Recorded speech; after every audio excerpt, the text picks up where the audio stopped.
May 21st, 2021. U.S. Secretary of State Antony Blinken and Russian Foreign Minister Sergey Lavrov met Wednesday for the first time since President Biden took office. The two top diplomats convened on the sidelines of the Arctic Council meetings in Iceland to set the stage for a future possible meeting between Biden and Russian President Vladimir Putin. There is an understanding of the need to overcome the unhealthy situation that has arisen between Moscow and Washington in previous years. There is a lot of rubble that will be difficult to clear away. But I feel that Antony Blinken and his team aim to do that, and we want to take part in doing that. It's also no secret that we have our differences, and when it comes to those differences, as President Biden has also shared with President Putin, if Russia acts aggressively against us, our partners, our allies, we'll respond. And President Biden has demonstrated that in both word and deed, not for purposes of escalation, not to seek conflict, but to defend our interests. Throughout 2020, Taiwan was held up as one of the world's greatest coronavirus success stories, a streak of 253 days without a single reported infection from April until December. But the COVID-19 situation in Taiwan is now more dire than it has ever been since the pandemic began. The island has seen 5 consecutive days of triple-digit new infections and a doubling of its total number of cases in just the past week. On Wednesday, all 24 million residents were put under a level 3 alert, one step away from a potential national lockdown. A ceasefire between Israel and the Palestinian militant group Hamas in the Gaza Strip has come into effect. The ceasefire began early on Friday, bringing to an end 11 days of fighting in which more than 250 people were killed.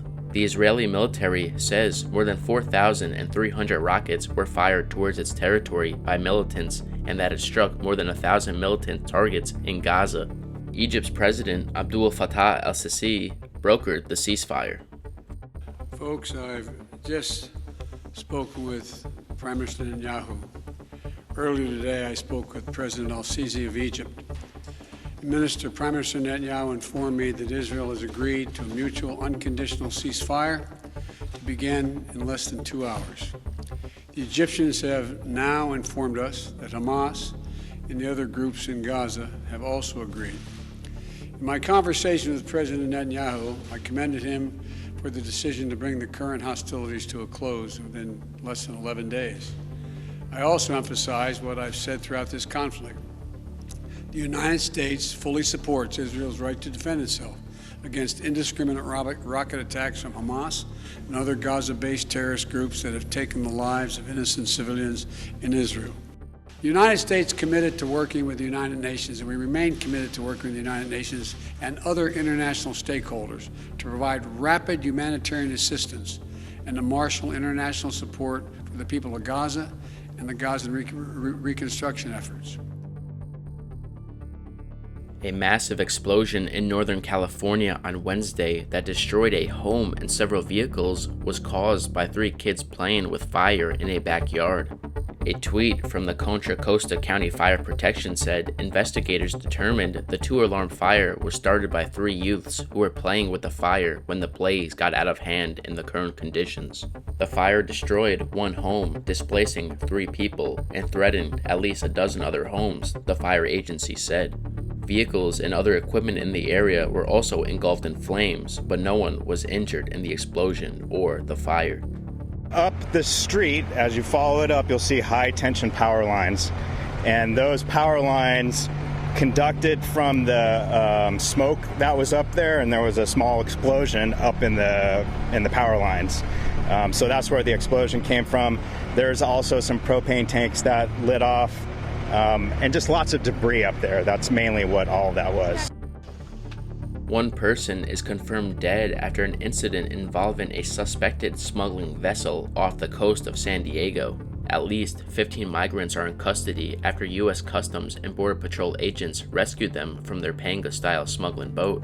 The San Diego Fire Rescue Department said in a statement that Lifeguard Division personnel received a call at about 5:30 a.m. from the Joint Harbor Operations Center informing them that there were people in the water.